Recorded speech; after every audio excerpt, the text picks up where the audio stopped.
Top quality और consistent performance के लिए सिर्फ सिल्वर पंप। टॉप क्वालिटी और कंसिस्टेंट परफॉर्मेंस के लिए सिर्फ सिल्वर पंप, नाम याद रखना। तर तुम्हाला कल्पना असेल की मध्यंतरी आमचा वर्डी या ठिकाणी पक्षाचा पदाधिकाऱ्यांचा मेळावा झाला होता आणि त्या मेळाव्यामध्ये साहेबांनी जाहीर केलं होतं की मी लवकरच माझ्या पक्षाची एक आदर्श आचारसंहिता आणणार आहे आणि रिफॉर्मेशन म्हणजे बरंचसं पुनर्बांधणी सुद्धा करणार आहे आणि त्याच्यावरती आखणी पक्षाची चालू आहे आणि त्यामध्ये बरेचसे नवीन पदही येणार आहेत, बरेचशा पदांमध्ये फेरफार पण होणार आहे आणि त्या दृष्टिकोनातून सगळं आता उद्या माहिती ती 9 तारखेच्या मेळाव्यामध्ये वर्धापन दिनाला दिली जाईल आणि त्याची पुढची वाटचाल तशी सुरू होणार आहे आणि त्यासाठी तो मेळावा दरवर्षीचा मेळावा आमचा वर्धापन दिन असतोच। नंतर 30 तारखेला आमचा शिवाजी पार्कला गुढीपाडव्यानिमित्त सभा पण आहे, तेव्हा त्यांना काय आणखी सविस्तर बोलायचं त्यावेळेला पॉलिटिकल ते बोलतील, त्याच्यामुळे ह्या मेळाव्याला तुम्हाला ते पॉलिटिकल बोलतील अशी अपेक्षा काय धरण्यात पॉईंट नाही। म्हणजे मनसेचे नवे धोरण आणि जे नवं फॉर्मेशन होणार आहे ते ह्या मेळाव्यात राज्यसभेत जाहीर करतील असं वाटतंय? मला असं वाटतं बऱ्याचशा गोष्टी त्याच्यात तुम्हाला मिळतील। मध्यंतरी पिंपरी चिंचवड शहरात मराठी पाट्याची मोहीम राबवली होती, मात्र ती कुठेतरी कमी पडली, अजूनही बऱ्याच ठिकाणी मला कळत नाही हो, अधिवेशन होत आहे। राज्य मराठ्यांचं, राज्यकर्ते मराठी, छत्रपतीच्या नावाने राज्य आपण चालवतो, प्रभूचे डॉक्टर बाबासाहेब आंबेडकर, शाहू फुले यांचं नाव घेतो आणि मराठी राज्यामध्ये आपल्याला मराठी पाट्यासाठी आंदोलन करावं, ते केवढं मोठं दुर्दैव आहे। मराठी भाषा बोलली गेली पाहिजे, कोर्टात बोलली गेली पाहिजे, राज्य सरकारमध्ये मराठी भाषा आली पाहिजे, दुर्दैव नाही आपल्याला वाटत? नाम फलक बदलायला पाहिजे, बरं कायदा केलाय तरी जर काय कोण करत असेल तर राज्याचा धाकणा असला पाहिजे। पुढे आम्ही तुम्हाला बोलतो की आम्हाला एकदा संधी द्या, मग आम्ही दाखवतो धाक नावाची गोष्ट काय असते ती। अधिवेशनाला 4 दिवस बाकी आहेत, आपण पत्रव्यवहार करणार प्रशासनाची महापालिका ते पत्रव्यवहार करायची काय करतात ते ऑलरेडी माहिती आहे, आमची भूमिका स्पष्ट आहे। पत्रव्यवहार करून उपयोग काय आहे? वारंवार आम्ही या विषयावरती बोलतोच आहोत।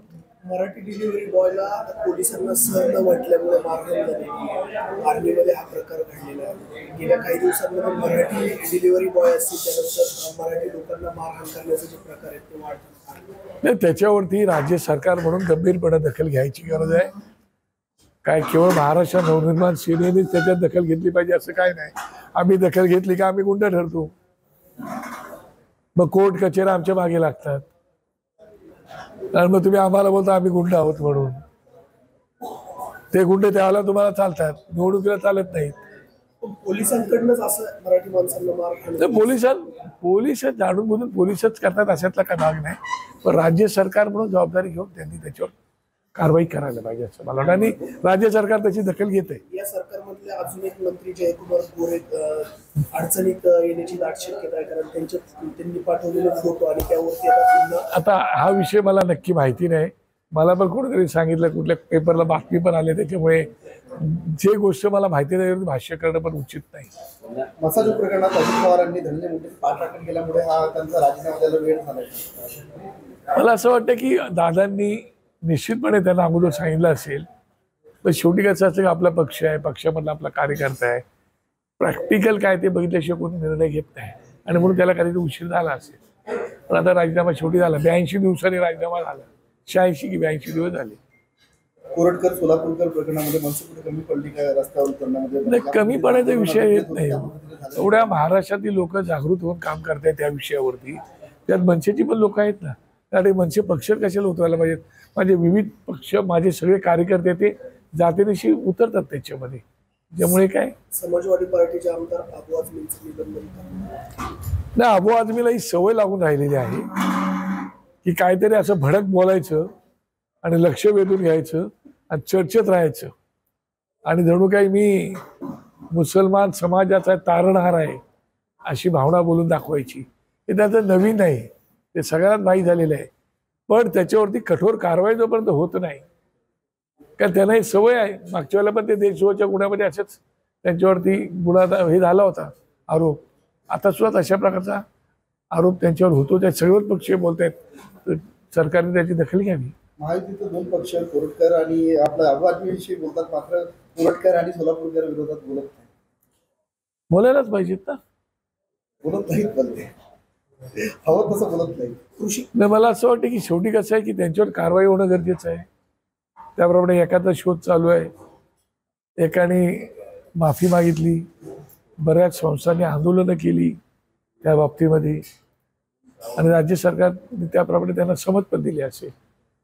झाली नाही अशातला भाग नाही. पोलीस स्टेशनला तक्रार बिक्रार झाली. कृषी मंत्री माणिकराव कोकाटेंच्या त्यांच्यावरती जी शिक्षा झाली होती त्याला आता कुठेतरी स्थगिती दिली आहे. त्यांचं मंत्रीपद वाचवण्यासाठी ही स्थगिती. मला असं वाटतं की ते जे काही प्रकरण आहे ते कोर्टामध्ये आहे, आणि आता त्यांनी ह्या कोर्टात निर्णयावर त्यांनी पुढच्या कोर्टात ते गेलेले आहे, आणि कोर्टात असल्यामुळे त्याच्यावर भाष्य करणं फार काही उचित मला वाटत नाही. पण निश्चितपणे राज्य सरकार या बाबतीमध्ये गंभीरपणे दखल घेईल, आणि ते आता कोर्टाचा निर्णय लागल्यानंतरच घेईल. तोपर्यंत काय होणारच नाही. तोपर्यंत माणिकराव कोकाटे मंत्रीच राहतील. आता आहेतच ना मंत्री. त्यांचा राजीनाम्यासाठी मनसे काय मनसे काय, आता माझा कोण सभागृहात एक माणूस नाही. आम्ही आपलं सतत आंदोलन रस्त्यावरच करत राहतोय. त्याच्या पलीकडे आमच्याकडे आंदोलन कुठे? सभागृहात आता कोणतरी आमचा असं त्यांनी त्या ठिकाणी आवाज उठवला असता, बोलला असता.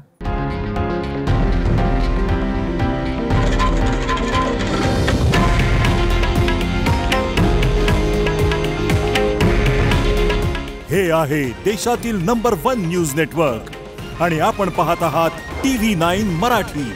काळजी तुमची, हित महाराष्ट्राचं.